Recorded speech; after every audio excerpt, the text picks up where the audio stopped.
पर मैं हूं आपके साथ प्रियव्रत दीक्षित। आज का दिन देश के लिए एक ऐतिहासिक दिन है क्योंकि आज मोदी सरकार ने वन नेशन वन इलेक्शन पर मोहर लगा दी है। एक देश एक चुनाव को आज मोदी कैबिनेट से मंजूरी मिल गई है। आपको बता दें कि वन नेशन वन इलेक्शन के लिए एक कमेटी बनाई गई थी जिसके चेयरमैन पूर्व राष्ट्रपति रामनाथ कोविंद थे।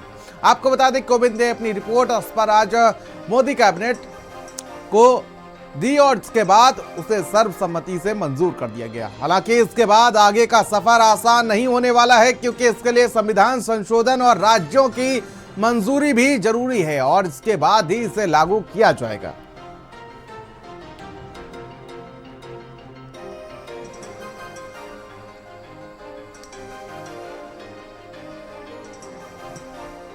तो देखिए आज का दिन ऐतिहासिक है क्योंकि एक लंबे समय से इसको लेकर एक कमेटी गठन की गई थी और कमेटी के गठन किए जाने के बाद आपको बता दें कि आज उस कमेटी ने अपनी रिपोर्ट सौंप दी और रिपोर्ट सौंपने के बाद कैबिनेट से इसको मंजूरी मिल गई है और अगले सत्र में इसको पटल पर रखा जाएगा और इसको बिल के तौर पर पेश किया जाएगा और फिर इसका प्रैक्टिकली इम्प्लीमेंटेशन किया जाएगा।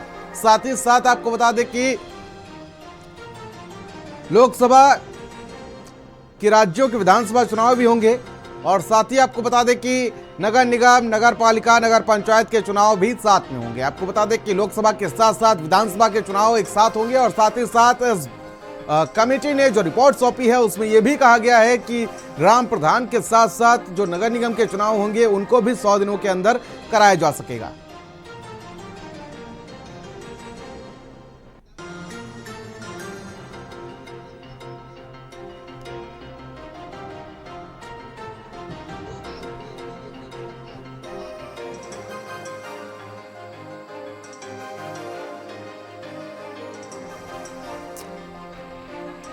और आज इसी पर चर्चा कर लेते हैं। हमारे साथ कुछ मेहमान हमारे साथ जुड़ चुके हैं। हीरो वाजपेयी जी प्रवक्ता हैं बीजेपी के, हमारे साथ जुड़ चुके हैं और समाजवादी पार्टी से अशोक यादव जी हमारे साथ जुड़ चुके हैं।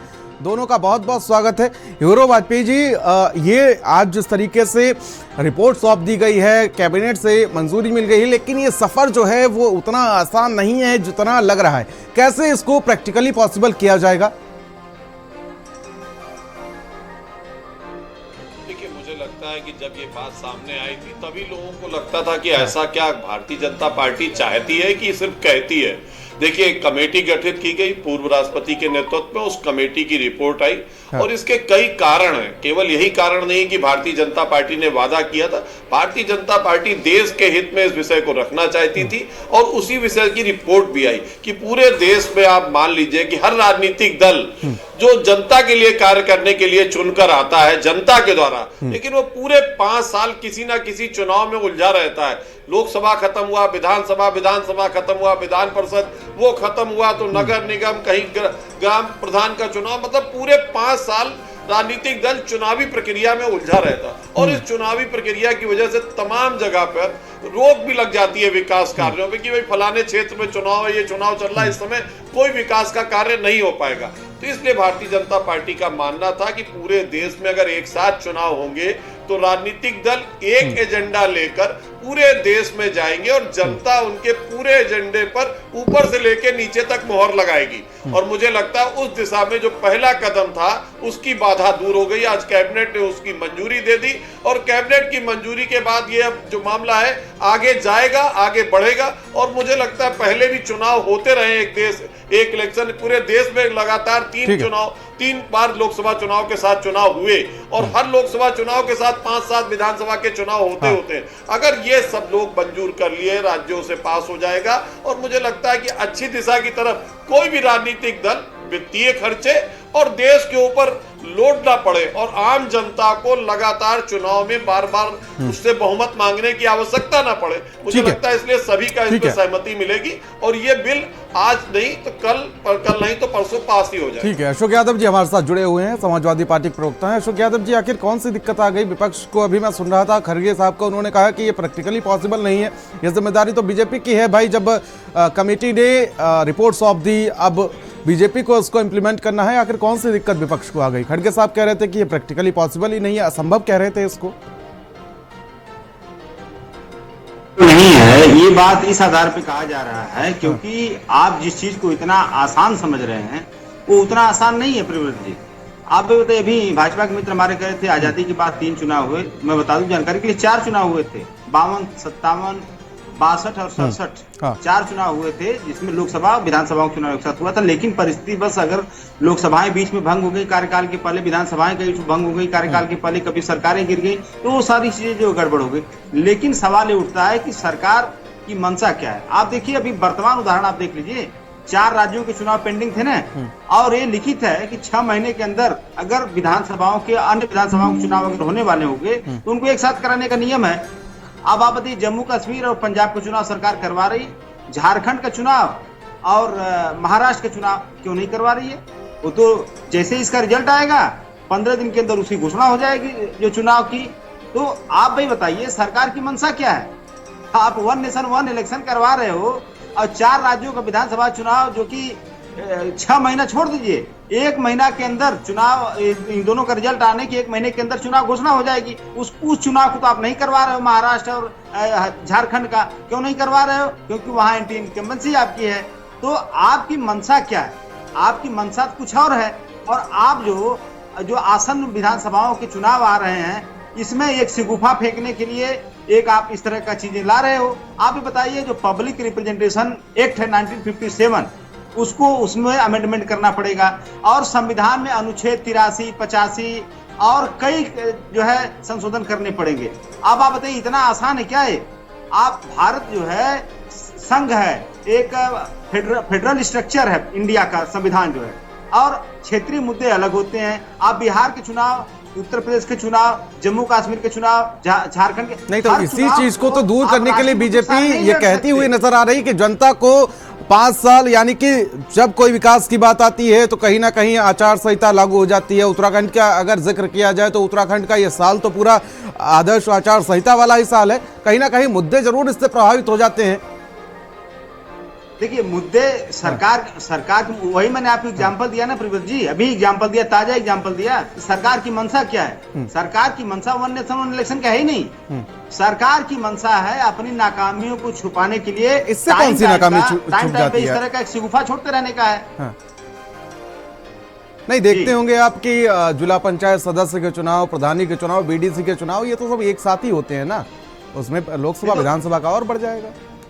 नहीं, त्रिस्तरीय पंचायत चुनाव वो एक साथ होते ही हैं, उसमें कोई दिक्कत नहीं है।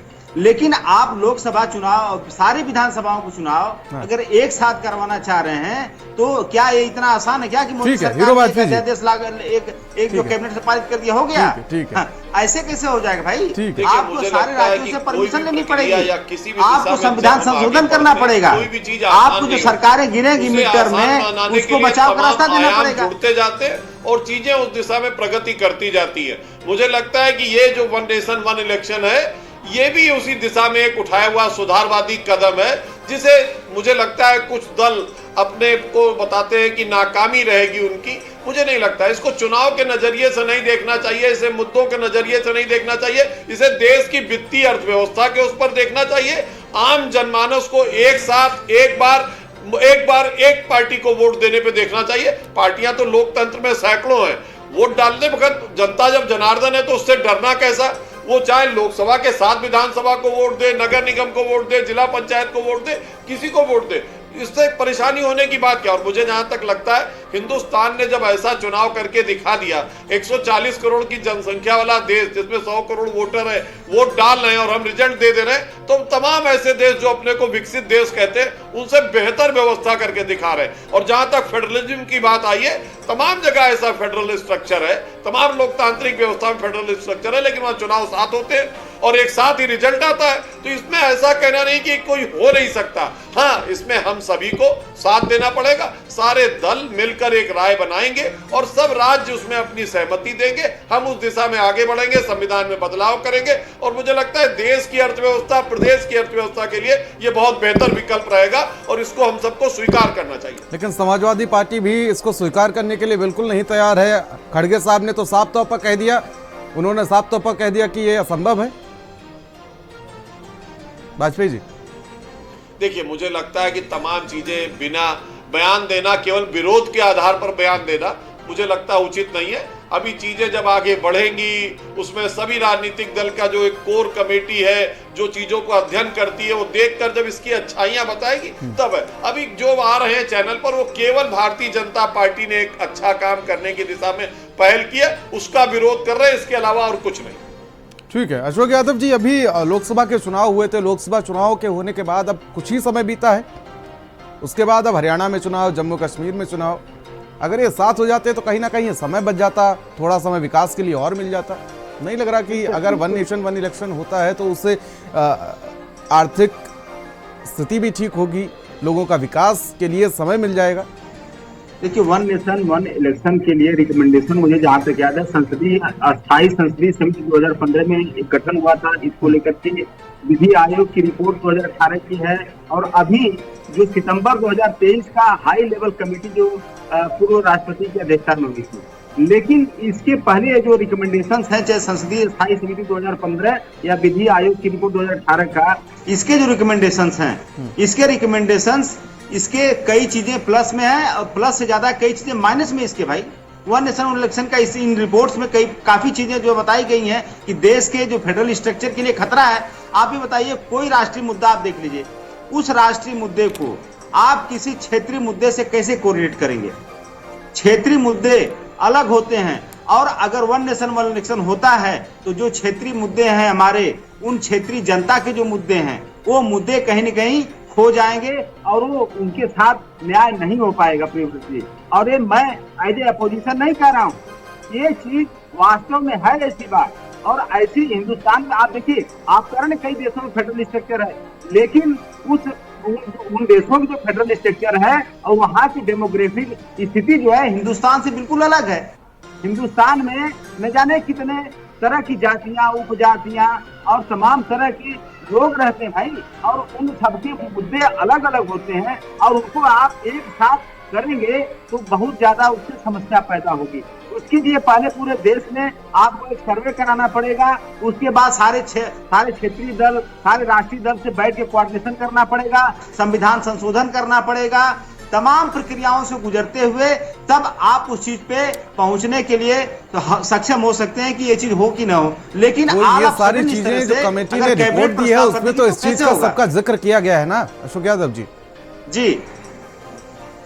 जी प्रभुत जी, आखिर जो कमेटी ने रिपोर्ट सौंपी है, उस कमेटी की रिपोर्ट में इन सब चीजों का आखिर जिक्र किया गया है ना?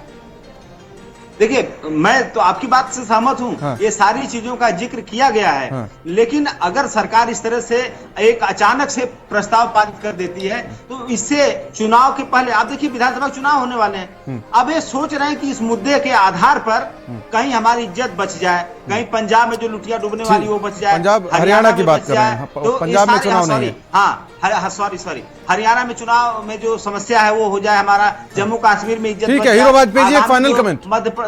महाराष्ट्र का चुनाव है, झारखंड का, उसमें इज्जत बच जाए। देखिए, चुनावी लाभ लेने की प्रक्रिया मुझे लगता है कि जो भी हमारे मित्र प्रवक्ता कह रहे हैं सब गैर वाजिब बातें हैं।